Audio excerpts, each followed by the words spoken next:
India या भारत? हाँ, वही हमारे देश की नई नवेली कंट्रोवर्सी। देखो, अगर गौर किया जाए तो ये मुद्दा ही सेंसलेस और बेसलेस है, जिसे रूलिंग पार्टी और ऑपोजिशंस अपने फायदे के लिए आग दे रही है ताकि इलेक्शन से पहले आपका ध्यान एक्चुअल मुद्दे से हट जाए। चलो इसे थोड़े अच्छे से समझने की कोशिश करते हैं। 18 जुलाई 2023 को ऑपोजिशंस पार्टी ने INDIA नाम का एयरलाइंस बनाया और 28 जुलाई 2023 इंडिया एयरलाइंस बनने के ठीक 10 दिन बाद रूलिंग पार्टी के राज्यसभा MP नरेश बंसल ने पार्लियामेंट में एक प्राइवेट विल इंट्रोड्यूस करके इंडिया का नाम बदलकर भारत रखने का प्रपोजल पेश किया। बट देखो, ये चीजें हुई जुलाई में और पूरा अगस्त निकल गया, बट ऑपोजिशंस या रूलिंग पार्टी दोनों में से किसी ने कोई हलचल नहीं की जब तक 5 सितंबर 2023 को G20 समिट के डिनर इनविटेशंस दिए गए, जिस पे प्रेसिडेंट ऑफ भारत मेंशन था। इतना ही नहीं, इसी बीच 2 इंटरनेशनल ऑर्गेनाइजेशन ब्रिक्स और एशियन के इनविटेशन में भी इंडियन PM को PM ऑफ भारत मेंशन किया हुआ था। बस इसी के बाद ऑपोजिशंस और रूलिंग पार्टी के बीच मानो एक जंग से छिड़ गई। बट यहाँ इंटरेस्टिंग बात तो ये है कि गवर्नमेंट ने कभी भी इस नेम चेंज को ऑफिशियल किया ही नहीं। 6 सितंबर 2023 को खुद PM ने कहा कि भारत शब्द से जुड़े किसी भी पॉलिटिक्स को फुल्ली अवॉइड करें। बट वहीं पे बड़े चालाकी से पूरे G20 के हिस्ट्री में पहली बार भारत नेम का टेबल टॉप लगाया गया और सारे इनविटेशंस में भी भारत ही मेंशन किए। यार, इतना करने से तो अच्छा था कि ऑफिशियली कर देते। जहां एक साइड खुद ध्यान न देने को बोल रहे हैं, वहीं दूसरे साइड खुद ही इसे हाईलाइट भी कर रहे हैं। अब इन सारे अफरा तफरी में एक सवाल तो अब भी है कि क्या सच में इंडिया का नाम भारत होने वाला भी है या नहीं। तो देखो, अगर हम इंडियन कॉन्स्टिट्यूशन की बात करें, इंडियन कॉन्स्टिट्यूशन के आर्टिकल 1 को देखें तो उसमें क्लियरली ये मेंशन है कि India that is Bharat, that is union of state. That mean आप इंडिया बोलो या भारत, दोनों ही एक है। और 2020 में सुप्रीम कोर्ट ने भी यही कहा था जब इंडिया का नाम भारत रखने के लिए PIL पेश किया गया था। उस टाइम के chief justice of India Sharad Arvind Bobde ने ये कहकर PIL को डिसमिस कर दिया था कि भारत और इंडिया ये दोनों ही नाम कॉन्स्टिट्यूशन में ऑलरेडी मेंशन्ड है, क्योंकि दोनों ही नाम इंटरचेंजेबल हैं। तो वापस से सवाल वहीं आ जाता है कि जब दोनों ही नाम इंटरचेंजेबल हैं तो इंडिया और भारत पे इतना कंट्रोवर्सी ही क्यों? कंट्रोवर्सी तो तब होनी चाहिए जब इंडियन गवर्नमेंट इंडिया नाम ही डिलीट करने का डिसीजन अगर ले लिया तो।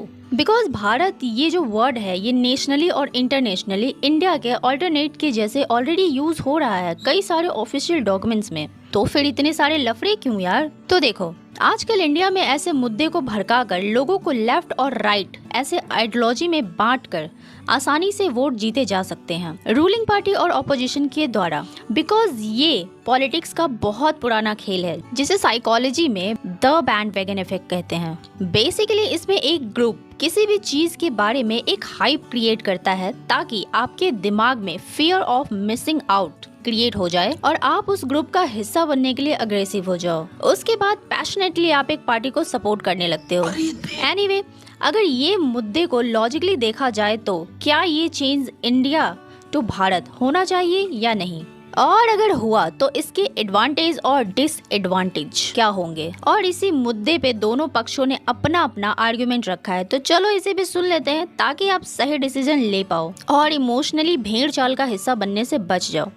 So let's start from the ruling party, जो कि भारत नाम के सपोर्ट में ये रीजंस दिए हैं। कॉलोनियल माइंडसेट, जहाँ पौराणिक समय में हमारे देश का नाम भारत है, जिसका मेंशन हमारे विष्णु पुराण में भी मिलता है। और ऐसा भी कहा गया है कि महाभारत में जो पांडव थे, भारत उनके एंसेस्टर्स के नाम पे रखा गया है। और 3rd सेंचुरी में ग्रीक समय इंडूस की वजह से इंडिया कहा जाने लगा और 16th सेंचुरी में मुगल्स ने देश का नाम हिंदुस्तान रख दिया। बट जैसे ही 17th सेंचुरी में ब्रिटिश आए तब उन्होंने देश का अगेन नाम इंडिया रख दिया, क्योंकि उनके ग्रीक एंसेस्टर्स यही नाम यूज किया करते थे। इसलिए जो भारत नाम के फेवर में है उनका ये मानना है कि इंडिया जो नाम है वो हमें ब्रिटिश द्वारा मिला है, जबकि हमारा पौराणिक नाम भारत है। 18 सितंबर 1949 में कॉन्स्टिट्यूशन असेंबली में हमारे देश का क्या नाम रखना है, इस पर जब डिबेट हुई तब सबकी सहमति से इंडिया और भारत दोनों को इंक्लूड करते हुए आर्टिकल 1 को फ्रेम किया गया। अब बात कर लेते हैं ऑपोजिशन साइड की, जिसमें ऑपोजिशन ये रीज़न दे रही है कि ये सारा मुद्दा गवर्नमेंट का 2024 इलेक्शन के लिए है, जो कि एक पॉलिटिकल मूव है, बाकी कुछ भी नहीं। क्योंकि 2015 में खुद बीजेपी रूल्ड सेंट्रल गवर्नमेंट ने सुप्रीम कोर्ट को लिख कर दिया था कि इंडिया को भारत करने की कोई जरूरत नहीं है, जब सुप्रीम कोर्ट ने नेम चेंज PIL पे गवर्नमेंट का स्टैम्प मांगा था। बट 18 जुलाई 2023 को इंडियन अलायंस बनी, उसके बाद गवर्नमेंट ही अपनी बात से पलट गई। अब देखो, ऑपोजिशंस का एक अटैक ये भी है कि नेम चेंज करने से इंडिया पे आइडेंटिटी क्राइसिस भी आ सकती है, जिससे हमें फाइनेंशियल लॉस हो सकते हैं। तो ऐसा क्यों है? तो देखो, अगर इंडिया नाम चेंज होगा तो हमारे स्विफ्ट कोड भी चेंज होंगे, जिससे एनुअली इंडिया का 87 बिलियन मनी ट्रांसफर रुक जाएगा। क्योंकि स्विफ्ट कोड जो होते हैं वो बिल्कुल हमारे IFSC कोड जैसे होते हैं, जो इंटरनेशनली फंड ट्रांसफर के लिए यूज किए जाते हैं। दैट मीन्स ये हमारे देश का इंटरनेशनल IFSC कोड है। जैसे हर देश का 2 डिजिट अल्फा न्यूमेरिक कोड होता है, जो कि फिलहाल हमारा जो कोड है वो IN है। बट जरा सोचो कि अगर हमारे देश का नाम भारत हो जाए तो हमारे लिए 2 डिजिट कोड बिल्कुल अवेलेबल ही नहीं होंगे। और ऐसा क्यों? तो आओ ये भी देखते हैं। अब देखो, BH ऑलरेडी बहरीन का है। अब अगर BR की बात करें तो इसे भी ब्राजील ने ले लिया है, और BA बांजा लूका का है, BT भूटान का है, और सेम क्राइसिस करेंसी और .BH ढूंढने में भी होगा। तो .IN को चेंज करने या रिप्लेस करने के लिए हमारे पास तो कोई ऑप्शन ही नहीं है,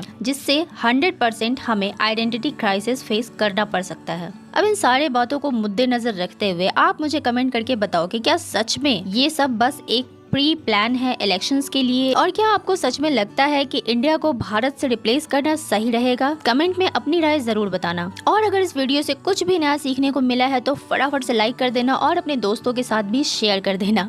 और हाँ, अगर फर्स्ट टाइम इस चैनल को देखा है तो प्लीज सब्सक्राइब भी कर लेना आगे ही और ऐसे इन्फॉर्मेटिव वीडियोस के लिए। Till then, stay healthy and keep learning.